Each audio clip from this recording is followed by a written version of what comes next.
My husband kissed our daughter's forehead that night. Not mine. I noticed the way you notice things you've already been trained not to say out loud. A small thing. A quiet thing. The kind that settles in your chest and just waits there. He carried the baby bag to the door himself, which he never did. He checked his phone twice while I buckled Maya into the carrier. He said the ride was already outside, already waiting. Don't rush, but also hurry. He said he had to stay back for work. A client call. A last-minute thing. Something that needed him more than we did. I said okay. That was the word I had learned to live inside. Okay. It fit anywhere. It asked nothing. It gave nothing away.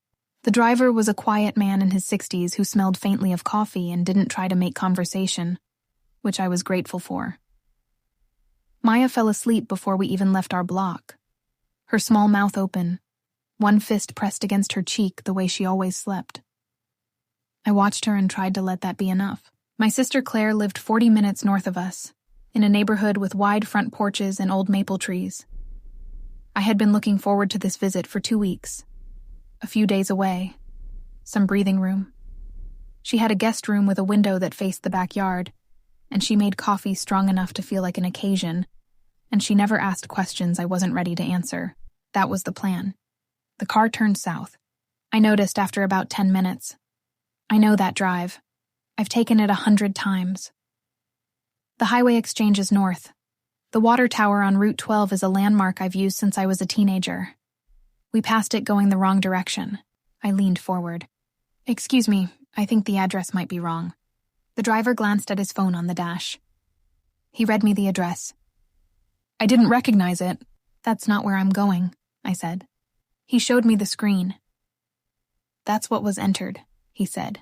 Not unkindly, just fact. I reached for my phone. 4% battery. The charger was in my bag. I found it, plugged it in, and the screen went dark before it could connect. Dead. I sat back. Maya slept. The road outside had gone dark the way rural roads go dark at night. No streetlights. Trees pressed close on both sides. The occasional mailbox catching headlights like a pale face in the dark. I told myself there was a reasonable explanation. Daniel had entered the wrong address. He'd been distracted. He'd been rushing. These things happened. But Daniel didn't make mistakes with addresses. Daniel color-coded our bill folders. Daniel had a system for everything. Daniel had once driven back to a restaurant 20 minutes away because he thought he might have left his wallet there. He hadn't. But he went anyway because loose ends bothered him. Daniel did not enter wrong addresses. The car slowed. We had turned onto a gravel road I couldn't name. The trees had thinned to open land, old farmland, the kind that had been sold and left and sold again. And then, at the end of a short gravel path, a house. Small, white, 1 story. A covered porch with 2 wooden chairs, and 1 light on. The driver stopped and looked at his phone. "This is it," he said. I didn't move. My daughter was asleep against my chest. My phone was dead. It was 9:30 at night, and I was somewhere I had never been, and that address had been entered by my husband, who kissed my daughter's forehead and not mine, and said he had to stay for work. I got out. I had Maya in the carrier and the diaper bag over one shoulder, and I stood on that gravel path and the car pulled away before I could ask the driver to wait. Then the porch light came on. The front door opened. A woman stood in the frame. Older, maybe mid-60s, silver hair pulled back, wearing a cardigan the color of oatmeal. She looked at me the way people look when they've been expecting someone who is already late. Then her eyes dropped to my face and something shifted. Not surprise exactly. Something quieter than that. Like a breath that had been held too long finally released. She came down the 2 porch steps slowly and carefully, the way people move when their knees have opinions. She stopped at the bottom and looked at me again in the light spilling from the doorway. Then she said it. "Are you Diane's daughter?" My mother's name. I had not heard it spoken by a stranger in 16 years. My mother had been gone since I was 12. A car accident on a February morning. Black ice. A county road not unlike this one. That was what I had been told. That was the shape the loss had taken in my life. A winter morning. Black ice. A road. I had learned to carry it without ever setting it down. I stared at this woman and said nothing. She didn't rush me. She just stood there in the gravel, in her cardigan and her careful eyes, and waited. "How do you know that name?" I finally asked. She looked at me for one more long second. Then she said, "Come inside, please. I've been waiting a long time to have this conversation, and I would rather not have it in the cold." Every practical instinct I had said no. I didn't know this woman. I didn't know this house. My phone was dead. My husband had sent me here without warning, and my 4-month-old daughter was asleep against my chest. But she had said my mother's name, and there are some doors you cannot walk away from once they've been opened. I went inside. The house was warm and clean and smelled like lemon and something baking, something with cinnamon. A narrow hallway opened into a sitting room with 2 armchairs and a braided rug, and shelves of books arranged without system, the way books look when they are actually read. A lamp in the corner gave everything a low amber glow. She gestured to the chair nearest the lamp. "Sit, please." I sat. Maya stirred and settled. She brought a glass of water without asking, and set it on the small table beside me. Then she sat across from me and folded her hands in her lap, and looked at me with an expression I couldn't fully read. Careful, and relieved, and something heavier underneath all of it. "My name is Helen Marsh," she said. "I was your mother's neighbor for 9 years. I watched her. We lived 2 houses down from each other on Carver Street in Allegheny County. You were small when your family moved in. Maybe 4 or 5. Your mother used to bring you to my porch on summer afternoons, and you'd chase my cat around the yard until you both gave up. I had no memory of Carver Street. I had very few memories of my mother that I fully trusted, because grief has a way of blurring the edges of things. "Why am I here?" I asked. Helen's hands tightened slightly in her lap. "Because 3 days ago, a man came to my door asking questions about your mother, about her property records, about whether she had any family still living." The back of my neck went cold. "What man?" She reached beside her chair and lifted a small notepad. She had written down a name. I looked at it. "Daniel Mercer. My husband's name. I read it twice. The letters didn't change. The water glass was in my hand and I didn't remember picking it up. I set it down carefully because my hands were not steady. He didn't tell you he was coming here," Helen said. It wasn't a question. No. She nodded slowly, like she had expected that. "He told me he was your husband. He said he was doing some research on your behalf, that you'd recently become curious about your mother's history, and he was trying to put together a surprise for you. He was very pleasant about it, very organized. He had a folder. Daniel always had a folder. What did you tell him?" My voice came out smaller than I intended. "Nothing," Helen said. "Because something felt wrong, and I have lived long enough to trust that feeling. I told him I barely remembered your mother. I told him I had no useful information. And then I closed the door, and I called the one person your mother asked me to call if anyone ever came around asking questions." "Who?" She reached into her cardigan pocket and produced a business card, worn at the corners, the kind that has been handled many times. She held it out to me. The name on it was Margaret Yoon, family law and advocacy attorney. And below that, in handwriting I didn't recognize, written in blue ink, "For Diane's girl, whenever she's ready." I sat with that card in my hand for a long time. Maya woke briefly, looked up at me with the unfocused, searching expression that babies have, and then closed her eyes again. I tucked her blanket tighter and tried to think clearly. My mother had left instructions. My mother, who died when I was 12, who I had been told went quickly and without warning on a black ice morning, had left a business card with a neighbor with specific instructions about who to call if someone came asking about her property. That was not the action of a woman who expected to die in an accident. "Helen," I said quietly, "how did my mother actually die?" Helen looked at me for a long moment. Then she said, "That's a question Margaret is better equipped to answer than I am." "That's not an answer." "No," she said softly. "It isn't, but it's the honest one. My phone had enough charge now to turn on." Helen had set a small charger on the table beside the water glass without comment. The way you do things when you've been preparing for a moment and don't want to make it obvious. I had 22 missed calls, 19 from Daniel, 3 from numbers I didn't recognize. His texts followed a pattern I recognized, even though I had never named it before. Where are you? Why aren't you answering? The address was a mistake, I can explain. Call me. Don't be dramatic. You're going to scare the baby acting like this. Call me right now. I read through all of them once. Then I turned the screen face down on the table. Helen watched me do it. She said nothing. I looked at the business card again. Can I use your phone to call her tonight? I asked. I know it's late. Helen almost smiled. Margaret told me to give her that card at any hour, she said. I don't think late will be a problem. Margaret Yoon answered on the second ring. Her voice was measured and clear, the kind of voice that has delivered hard information many times and learned how to do it without cruelty. She asked me 3 questions: my name, my mother's name, and whether I was somewhere safe. I looked around Helen's sitting room, the lamp, the braided rug, my daughter breathing against my chest. I think so, I said. Good. Then listen carefully, because what I'm about to tell you is a lot, and I need you to stay with me. I told her I was listening.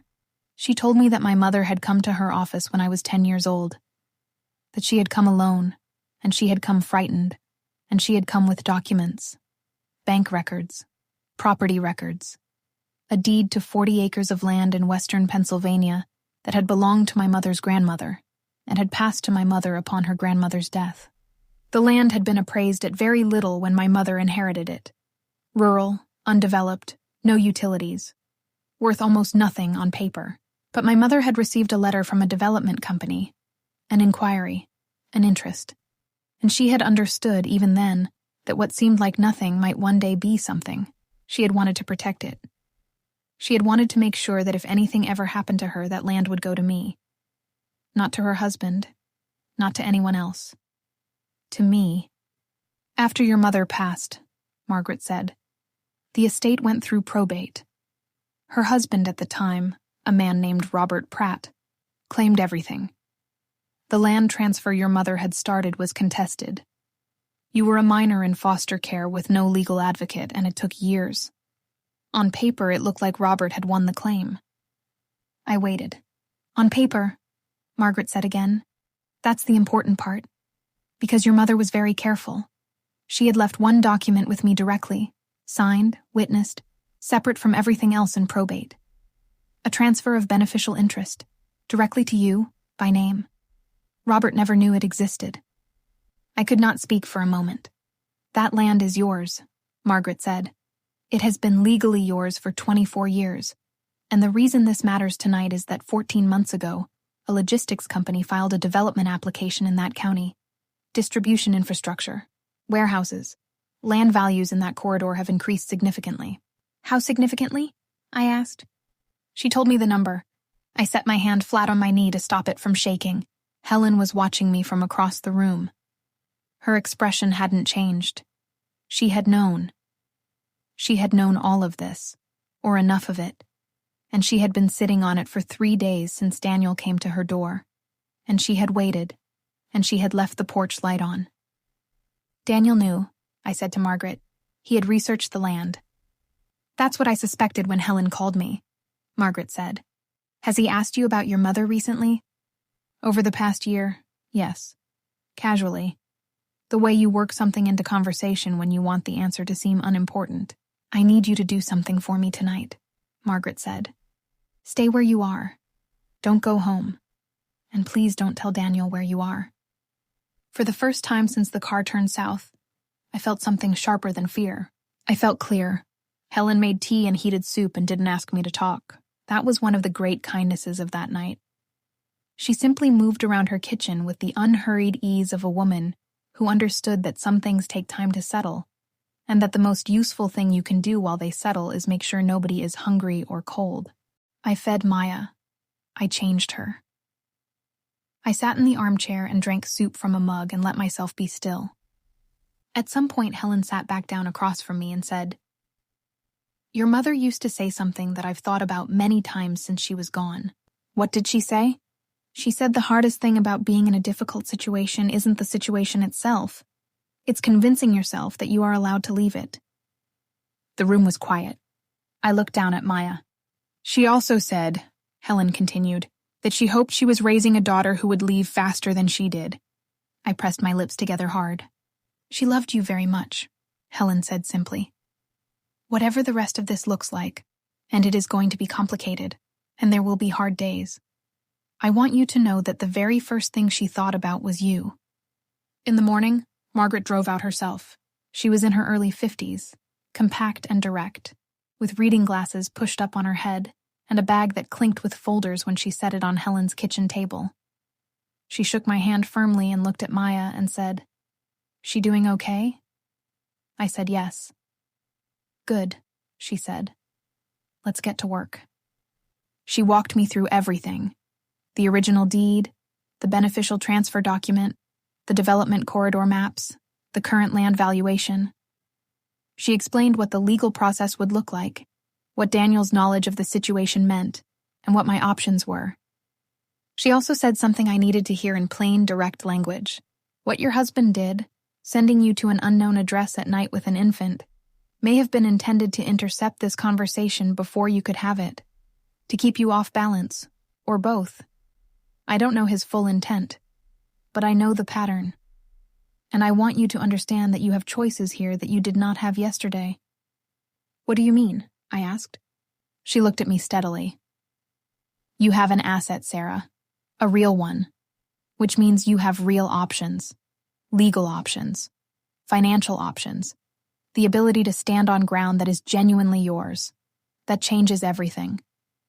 For a long time I had believed I had nothing. That was not an accident. People who want to control you will work very patiently to make sure you believe that. They will manage money and information and access until the walls feel like weather. Just how things are. Something you were born into, not something someone built around you. I thought about the last 5 years. The way Daniel handled every bill. The way he explained why my part-time work wasn't steady enough to count. The way he said things like, "I just think it's easier if I handle the finances. You have enough on your plate." The way I had believed him because I was tired, and because he seemed so certain, and because I had come from very little and didn't trust my own judgment about money. He had not been managing the finances. He had been managing me. I stayed at Helen's for 5 days. Margaret filed the initial paperwork on day 2. She also connected me with a family law attorney named Patricia Cole, who specialized in divorce cases involving financial concealment and asset fraud. By day 3, Patricia had already started building the case. Daniel had, over the course of our marriage, quietly moved money, redirected accounts, made decisions about shared finances that he had never disclosed and never discussed. The picture that emerged was not the picture of a man who made mistakes. It was the picture of a man who had been planning. Daniel's texts had shifted by then, moving through their stages the way weather moves. Anger first. Then something that sounded almost like remorse but had no real accountability in it. Then a longer message that reframed everything. Said I had been under stress. Said he was worried about me. Said new mothers sometimes developed anxiety that made ordinary situations feel threatening. And he hoped I was getting support. I read that one to Patricia. She looked at it over her reading glasses. "We'll add it to the file," she said. The divorce was filed 31 days after the night the car turned south. It was not easy. Nothing about it was easy. Daniel hired an attorney who was aggressive and well-prepared, and there were weeks that felt like being ground down to nothing.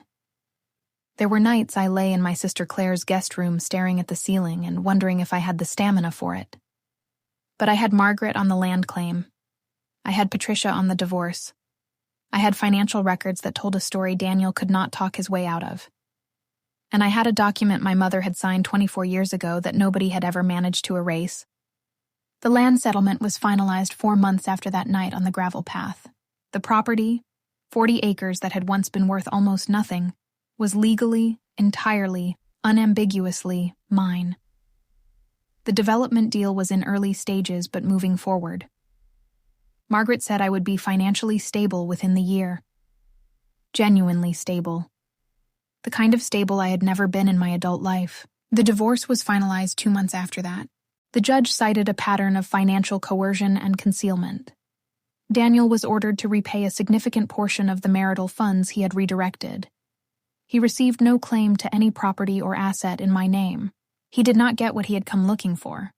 The morning the divorce was finalized, I drove out to see the land for the first time. I brought Maya.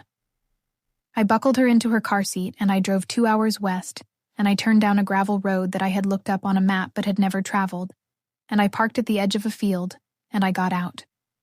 Flat land, old fence line, bare trees along a creek bed. The kind of landscape that looks like nothing until you understand what nothing means. I stood there for a long time. I thought about my mother at 31 years old, walking alone into a law office with a folder of documents and enough clarity to think about her daughter's future when her own felt uncertain. I thought about Margaret holding a signed document for 24 years because a woman she believed in had asked her to. I thought about Helen closing her door in Daniel's face and then leaving a porch light on. Some people do not let you down. That is not a small thing. That is everything. I looked down at Maya, bundled in her carrier, blinking up at me in the winter light. This is yours too, I told her. She grabbed my finger. I meant the land. I meant the legal victory. I meant the slow, practical work of rebuilding a life on ground that was actually mine. But I also meant something larger than that. Something I was still learning to put into words. That I was allowed to leave. That I was allowed to take up space. That the things built to make me feel small were constructions, not facts. That my mother had known my name even when I was too young to understand what that meant. That the women who kept her memory were still here. That I was still here, and that for the first time in a very long time, standing on my own land in the cold winter air with my daughter's hand wrapped around my finger, that felt like enough to start with. There is a kind of theft that leaves no visible mark. It doesn't take your belongings. It takes your sense of what you are allowed to have. It works slowly, patiently, in the language of love and practicality, and I'm just trying to help. And the cruelest part is that by the time you recognize it, you have often been so thoroughly convinced of your own smallness that freedom itself starts to feel suspicious. But here's what this story knows. The truth does not expire. Documents survive.